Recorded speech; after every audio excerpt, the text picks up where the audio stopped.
Gemerlap lampu ballroom membuatnya silau. Tepuk tangan bergemuruh menggemakan namanya. Dia berdiri di puncak, gaun merah darahnya menempel sempurna pada setiap lekuk tubuh yang kini tanpa cacat. Piala terasa dingin di genggamannya, namun yang lebih dingin adalah sesuatu yang baru saja ia lihat di antara kilatan kamera. Sekelebat figur dengan rambut sebau dan baju tidur tipis yang basah, berdiri di tengah kerumunan wajah yang bersorak. Tatapannya kosong. Lila, dia memaksakan senyum, berusaha menahan gemetar di ujung jari. Ini adalah mimpi yang menjadi kenyataan. Suaranya terdengar asing di telinganya sendiri. Kamar ganti mewah itu sunyi ketika ia akhirnya mendapat kesempatan menyendiri. Dia menatap wajahnya di cermin besar, mencoba menenangkan napas yang masih tersengal. Wajah itu sempurna, terlalu sempurna, seperti topeng porselen yang dipahat oleh tangan yang bukan manusiawi. Lalu dari balik pantulan bahunya, di sudut ruangan yang remang, duduklah seorang perempuan. Seragam pramuniaganya koyak, memperlihatkan kulit pucat di bawahnya. Sebuah garis merah mengering di sudut bibirnya yang melengkung dalam senyum hampa. Mira.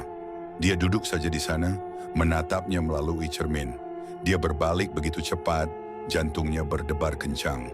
Sudut ruangan itu kosong, hanya tirai beludru yang tergantung diam. Ketika matanya kembali ke cermin, Mira sudah lenyap, meninggalkan kegelisahan yang menggigit di ulu hatinya. Malam itu, di apartemennya yang luas dan steril, kesendirian terasa lebih menyesakkan daripada biasanya.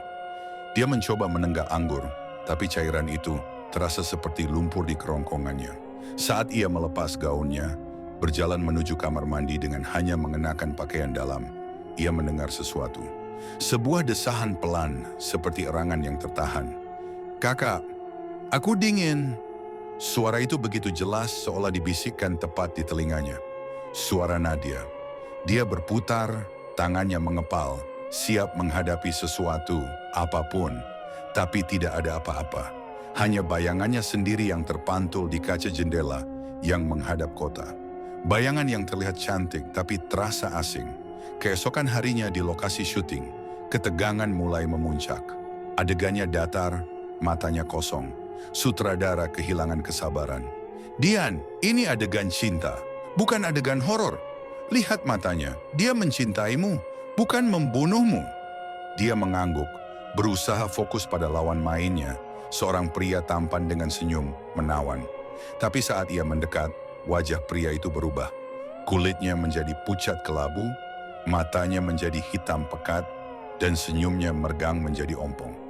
Itu adalah wajah Lila, tapi dengan tubuh pria itu. "Kenapa kamu tegak, kah?" Bisiknya dengan suara yang menyayat. Dian menjerit. Segera suasana di lokasi syuting berubah dari kesal menjadi cemas. Produksi terpaksa menunda syuting.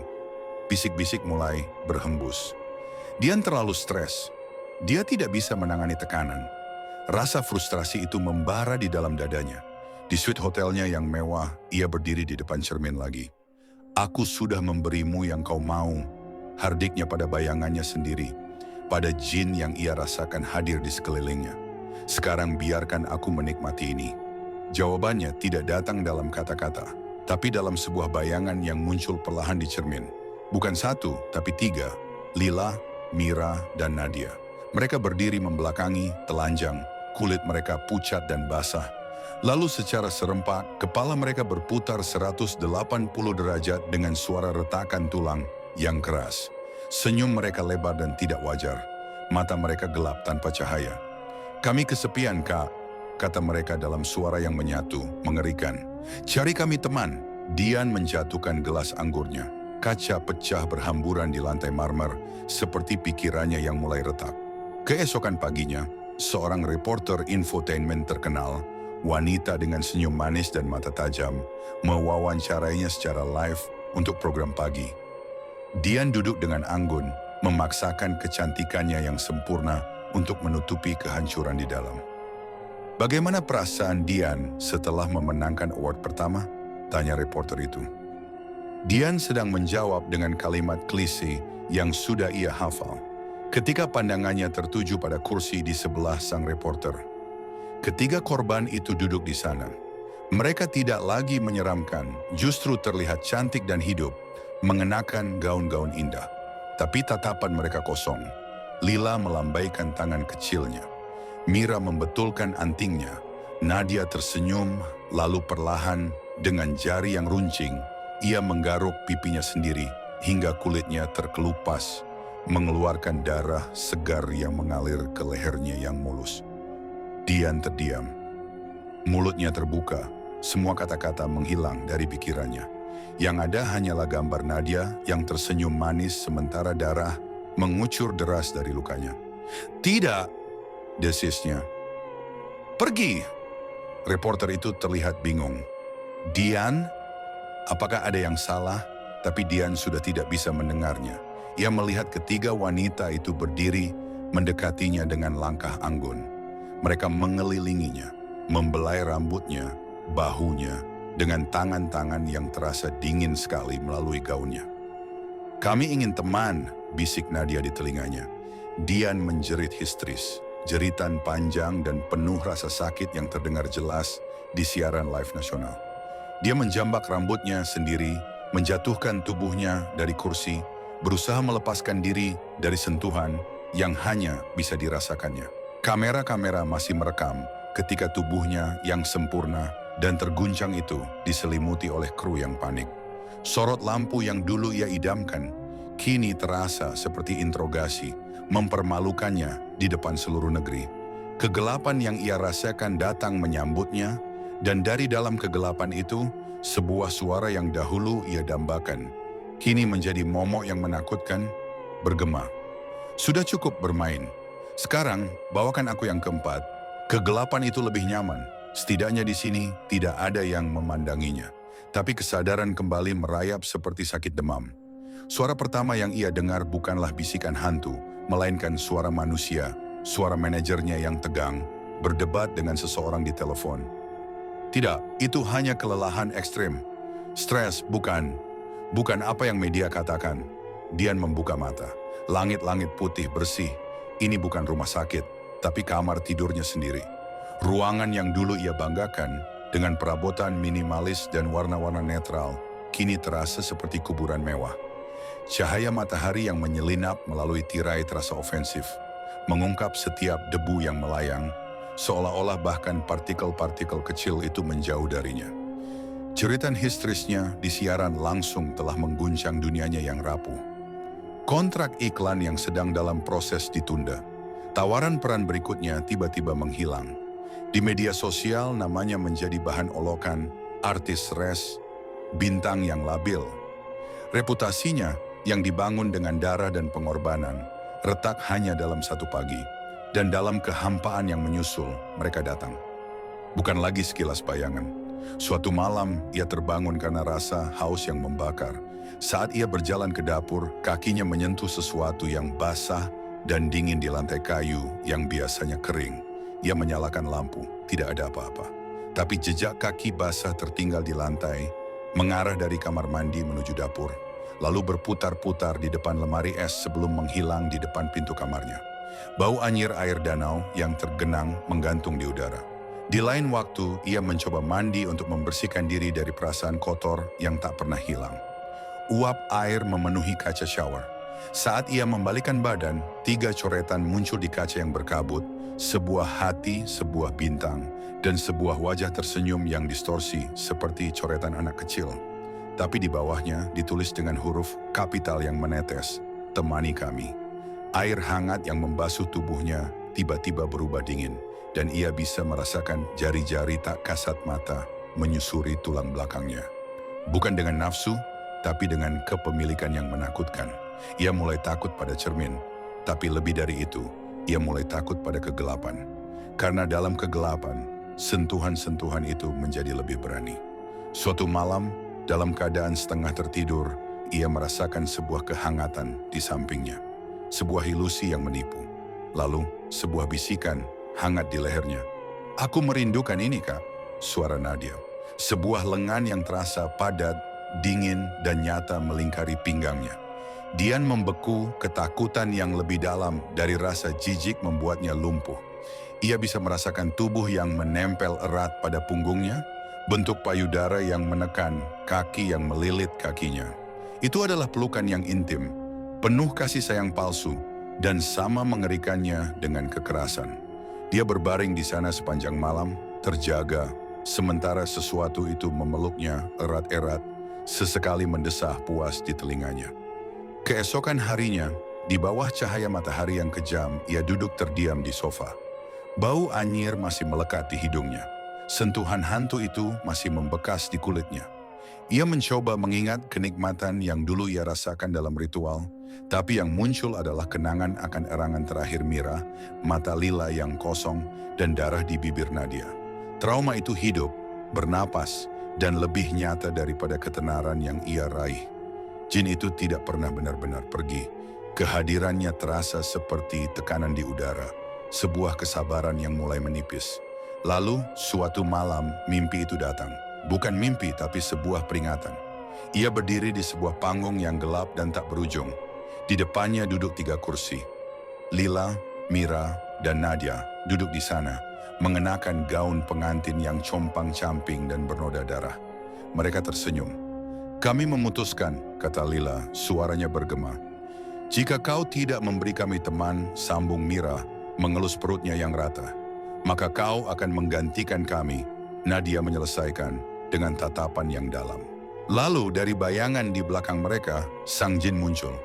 Wujudnya adalah pria tampan nan mengerikan dari ritual dulu. Ia mendekati Dian, tapi kali ini tidak ada pesona, hanya ancaman murni. Tangannya yang besar mencekik leher Dian, bukan untuk menyakiti, tapi untuk menunjukkan kuasa. "Bodoh sekali mengira engkau bisa menikmati hasilnya tanpa membayar cicilan selanjutnya," desisnya. Napasnya berbau kuburan. "Kecantikan ini bukan hadiah, ini pinjaman, dan bunganya adalah darah." Dian terengah-engah, mencoba melepaskan diri. Lihatlah perintah jin itu. Panggung itu berubah. Ia melihat dirinya sendiri, terbaring di ranjang ritual. Tapi kali ini, dia yang terbaring telanjang dan ketakutan.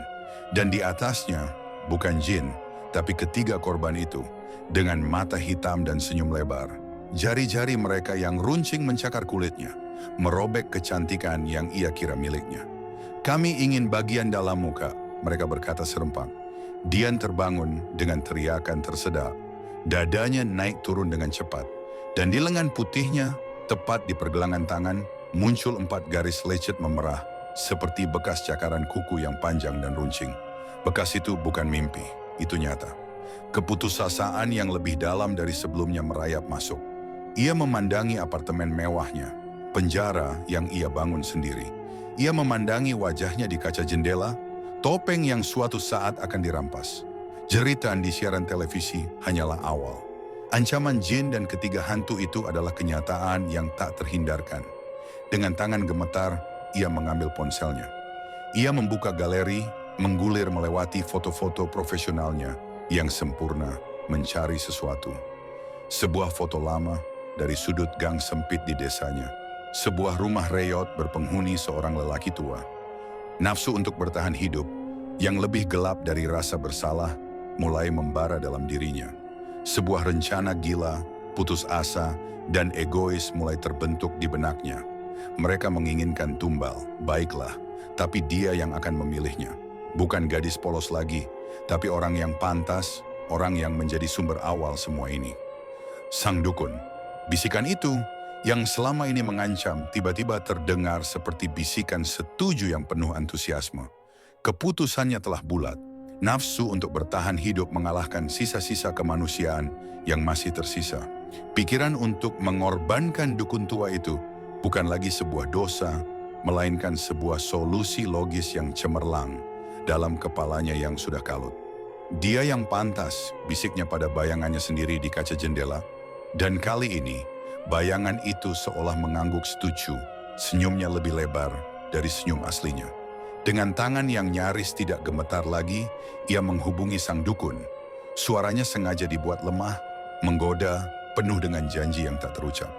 "Aku butuh bantuanmu yang terakhir, ritual penyempurnaan, agar ikatan kita dan kekuatannya benar-benar abadi."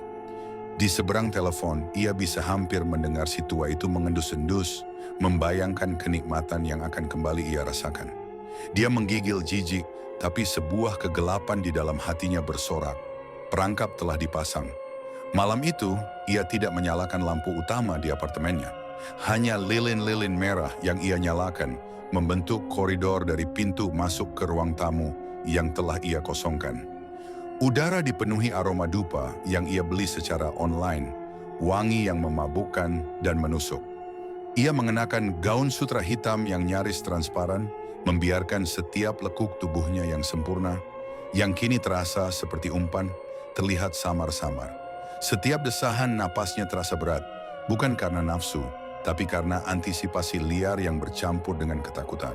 Ketukan pintu terdengar, lebih berat dari yang ia kira. Saat ia membukanya, sang dukun tua berdiri di sana. Matanya yang keriput langsung menyapu tubuhnya, lapar dan tak tersembunyi. Tapi ada sesuatu yang berbeda. Ada kilatan licik di balik pandangannya, seolah dia punya rencananya sendiri. "Kau sudah siap, Nona?"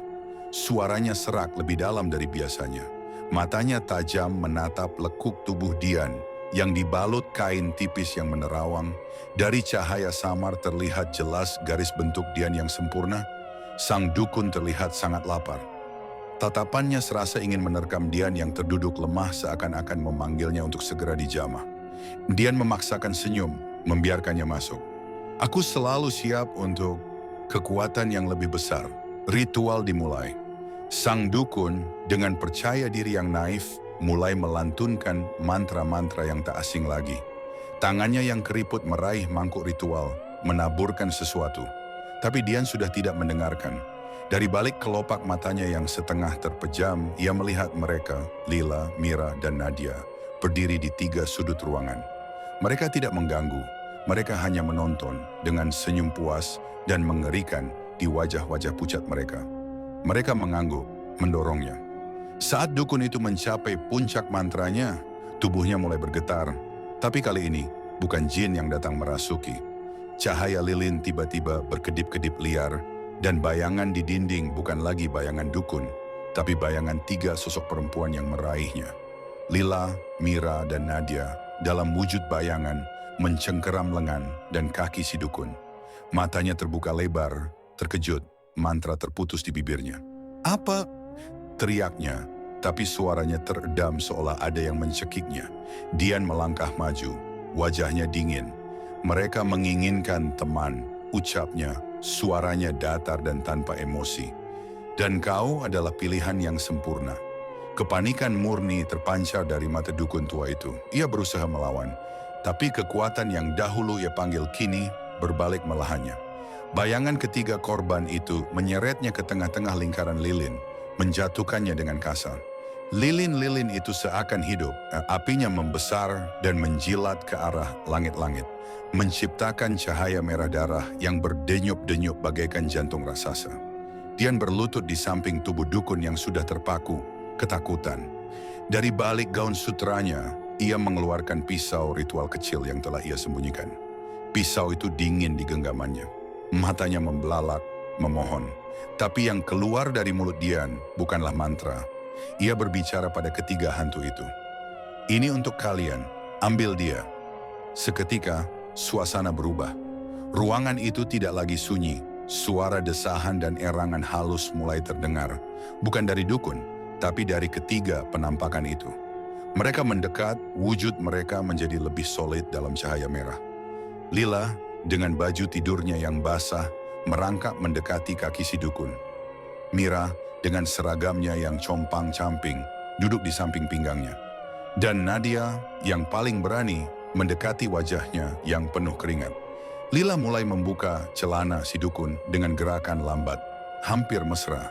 Tangannya yang pucat dan basah menyentuh kulit keriputnya, membuatnya menggigil bukan karena nikmat, tapi karena horor.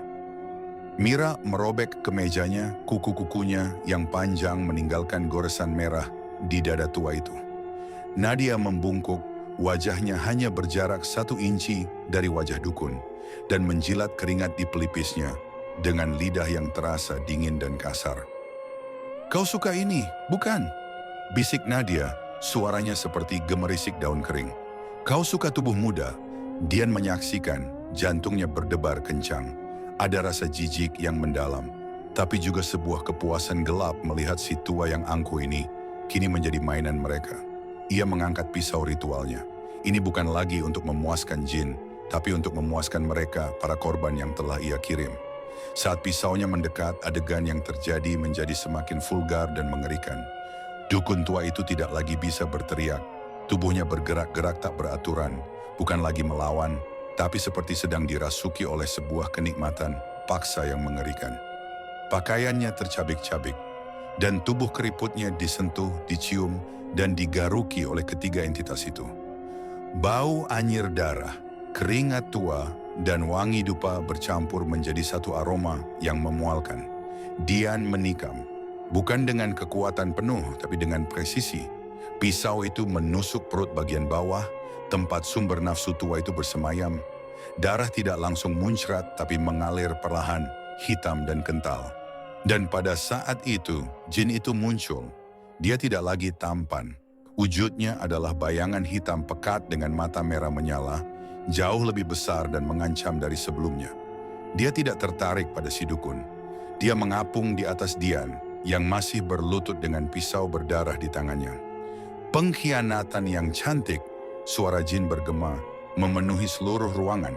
Tapi nada itu bukan pujian, itu adalah ejekan. Tapi kau pikir satu nyawa bajingan bisa menebus 3 nyawa suci? Dian memandangnya, kebingungan dan ketakutan mulai merayap kembali. Perjanjian kita telah kau langgar. Kau mencoba bermain cerdas. Jin itu tertawa, suara tawanya seperti ribuan kaca pecah. Kini, aku akan mengambil apa yang menjadi milikku. Dian berteriak. Kau berjanji, kecantikanku, ketenaranku. Semuanya adalah pinjaman, Hardik Jin. Dan sekarang waktunya untuk melunasi pokoknya. Sinar merah dari lilin tiba-tiba menyatu dan menyorot langsung ke wajah Dian. Dia menjerit, merasakan kulit wajahnya seperti terbakar. Dia merasakan sesuatu tercabik darinya. Bukan kulit, tapi sesuatu yang lebih dalam.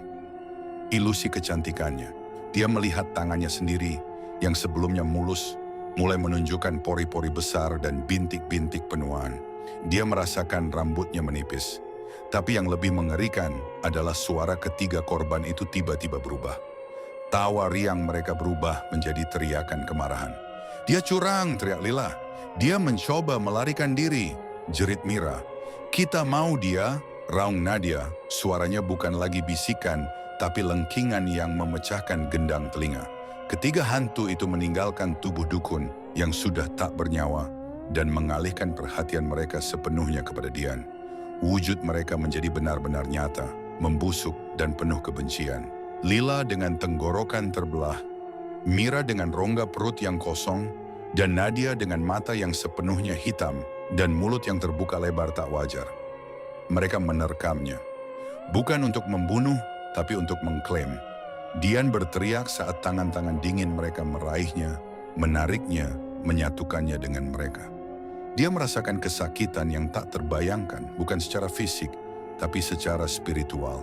Jiwa dan identitasnya disayat, dicampur aduk dengan penderitaan dan kemarahan ketiga korban itu.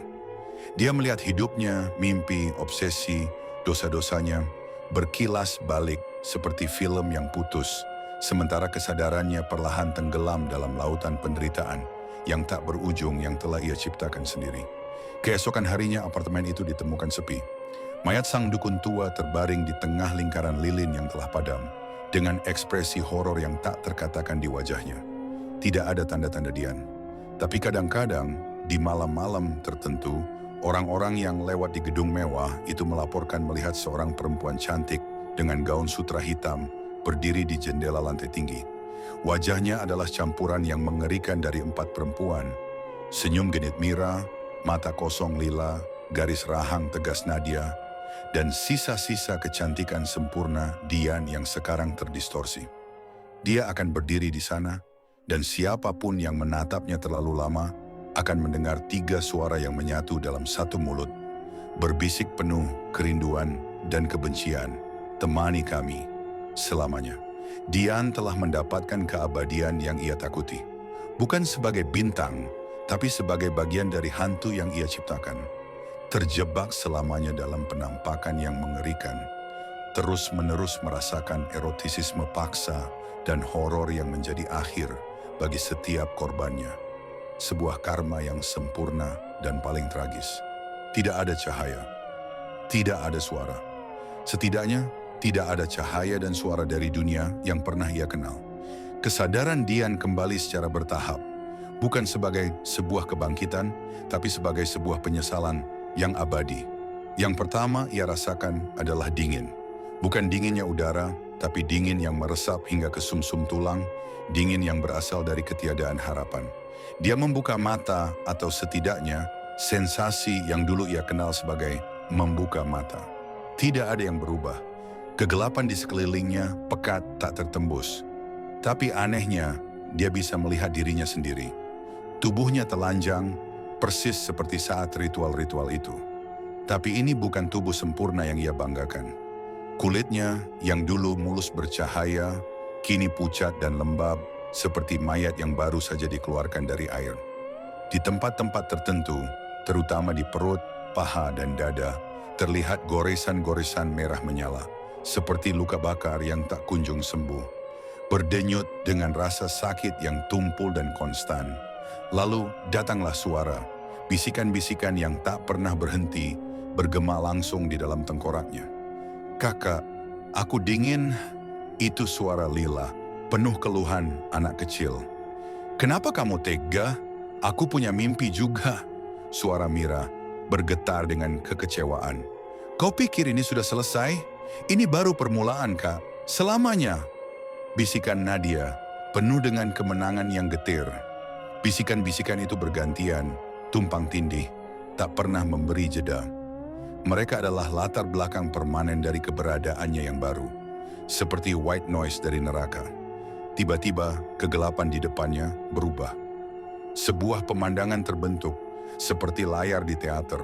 Dia melihat dirinya sendiri, di panggung award, menerima piala dengan wajah berseri. Ia merasakan secuil kebanggaan palsu, hangat dan memabukkan. Tapi tiba-tiba, wajahnya di layar itu berubah. Berubah menjadi wajah Lila yang pucat dan basah. Jeritan Lila menggantikan musik kemenangan. Rasa bangga itu lenyap, digantikan oleh tusukan rasa bersalah yang tajam di hatinya. Seolah ada tangan tak terlihat meremas organ dalamnya. Siksaan pertama, sebuah suara yang dalam dan hawa nafsu bergema. Suara jin itu, mengingat setiap momen kebanggaanmu dan merasakan penderitaan yang kau sebabkan pada saat yang sama. Pemandangan itu berganti.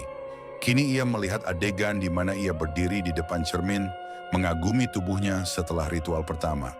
Tapi di bayangan cermin, ia melihat tubuh Mira tergolek lemah di ranjang, napas terakhirnya menguap. Dan Dian di alam gaib ini merasakan seolah napas itu adalah napasnya sendiri yang dicabut.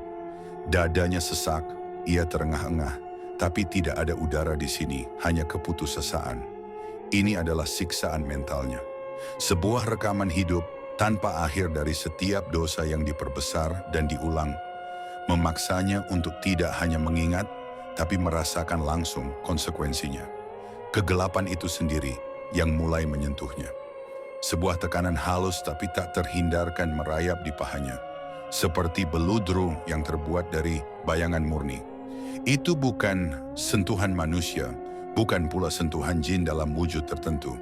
Itu adalah kegelapan yang hidup, yang haus akan getaran jiwa yang tersiksa. Tekanan itu bergerak naik. Dengan lambat yang menyiksa, menyusuri kulit pucatnya yang sekarang sangat sensitif. Di mana setiap saraf seakan terbuka dan mentransmisikan rasa sakit yang tajam, bercampur dengan sensasi palsu yang membuatnya mual. Dari dalam bayangan, bentuk-bentuk tangan mulai terbentuk. Tangan Lila yang kecil dan dingin, menyentuh dengan gerakan seperti anak kecil yang penasaran. Tapi setiap sentuhannya meninggalkan jejak beku yang membakar. Tangan Mira yang lebih tegas mencengkeram pinggulnya dengan posesif, menarik tubuh Dian yang tak berdaya untuk menyatu dengan bayangan. Dan yang paling dominan adalah sensasi dari Nadia. Bukan berupa tangan, tapi seperti kehadiran utuh yang menindihnya, Mulut tak terlihat yang menempel di lehernya. Bukan untuk menggigit, tapi untuk menghisap. Bukan darah, tapi sisa-sisa kenangan akan kenikmatan yang pernah dirasakan Dian, meninggalkan kekosongan yang lebih perih daripada luka fisik.